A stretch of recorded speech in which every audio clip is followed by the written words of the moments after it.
First of all, I want to thank everyone for your patience. Metal Gear Solid 5 is blazing a path into new territory with open-world stealth, and it required long periods of testing and experimentation to find the right formula.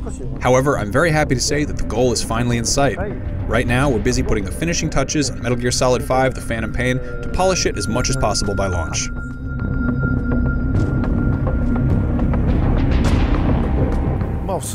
The game features vast environments filled with a huge amount of content. Not just enemies, but also items and various interactive elements. Every day is being spent adjusting these elements to strike just the right balance of strategic freedom. This is the most difficult phase of development, but also the most rewarding. I'm feeling very good about how things are shaping up.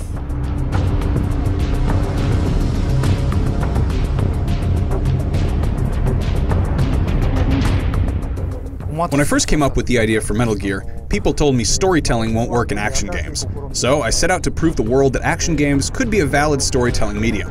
This led me to craft Metal Gear Solid using storytelling tools like cinematic effects, cutscenes, radio calls, and stage gimmicks. In today's game industry, these types of linear storytelling methods have now become commonplace. However, that was never the ultimate goal. As an interactive medium, I believe games have the potential to break away from movies and convey a story while also giving players the freedom to play as they like. The advent of open-world game design allows for completely new forms of storytelling. In designing Metal Gear Solid 5, I wanted to maximize the player's sense of strategic freedom. As a result, the experience will vary depending on the tastes of each individual player. The impression will probably be quite different from previous Metal Gear Solid games. The biggest challenge was how to tell a story in a non-linear way, and our solution was to use a freely assembled episodic format. Like a TV drama, the story gradually comes together as the player proceeds through missions and gathers episodic pieces of the story.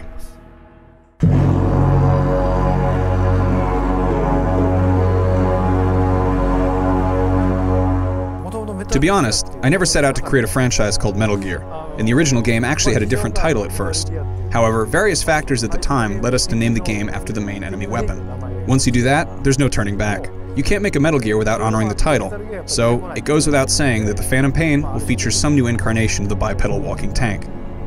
However, since the Phantom Pain takes place in 1984, the designs are influenced by popular sci-fi movies from the era. You'll see a lot of technology that didn't really exist back then.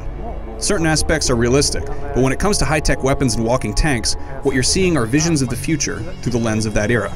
We also drew inspiration from failed 80s military R&D projects that never panned out. Hopefully, people will appreciate those details and the unique atmosphere of sci-fi circa 1984.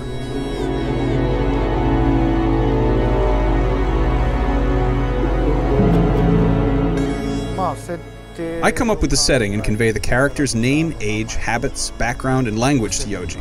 Then he creates the designs based on that info, and I check them and give him the feedback. His booth is right next to mine, so we're constantly communicating with each other. Once the basic design takes shape, I then leave things in his hands and check back when the model is done. Generally, we're constantly moving in tandem, checking, verifying, and discussing designs at each and every phase. Sometimes, though, he surprises me with things completely different from what I asked for, and that's the really fun part of working with him. Several characters in the Phantom Pain are the result of this.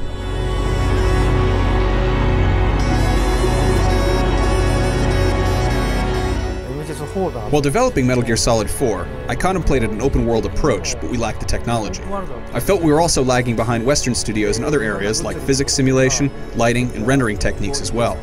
That fueled my decision to seriously invest in creating an internal game engine which we called the Fox engine. The new engine was mandatory to realize my goals for Metal Gear Solid 5: The Phantom Pain. I needed a way to empower small teams of specialists to work individually on tasks that they were best at in order to boost efficiency. The engine also allowed us to adopt more of a Western-style toolchain and team structure.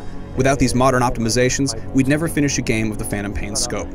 This resulted in Metal Gear Solid 5 differing drastically from Metal Gear Solid 4, not only with respect to content, but also with regard to development style and methods.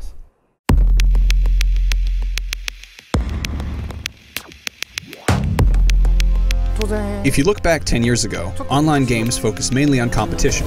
Players would assemble for matches, then disperse back to the real world once they were done. But today, hardware is constantly connected online, so whenever you play, there will always be somebody in the world doing the same thing.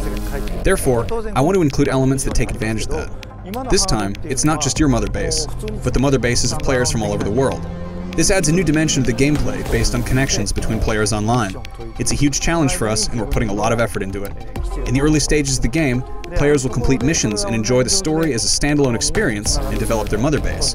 However, at a certain point, the game opens up and each player's story becomes intertwined with the experiences of others online as they compete with rival mother bases, or invite others to their base as allies. It's a different type of online experience. Hopefully, people will enjoy what we've done.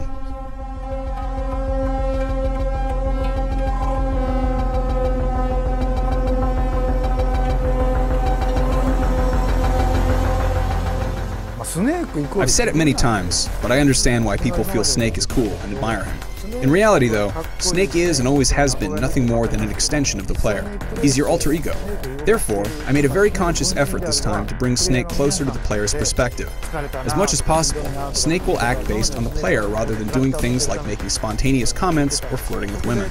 In fact, this time, Snake won't really speak much at all.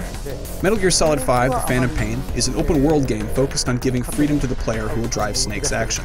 Snake himself will be more of a silent protagonist similar to Mad Max and Mad Max 2. It's the characters around him who will expand the story.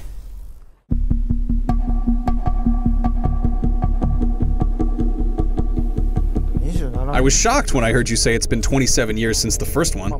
I always say this will be my last Metal Gear, but the games in the series that I've personally designed and produced, Metal Gear on MSX, Metal Gear 2, Metal Gear Solid 1, 2, 3, 4, and Peace Walker, and now Metal Gear Solid 5 are what constitute a single Metal Gear saga.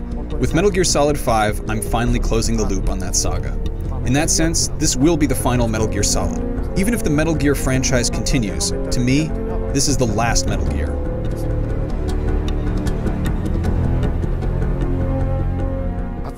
We're putting everything we have into redefining the concept of strategic freedom in open-world gaming as we sprint towards release during this critical phase. It's been challenging, but also immensely rewarding, and I can't wait for fans to experience what I think will be the most interesting game in the franchise. Please, look forward to it.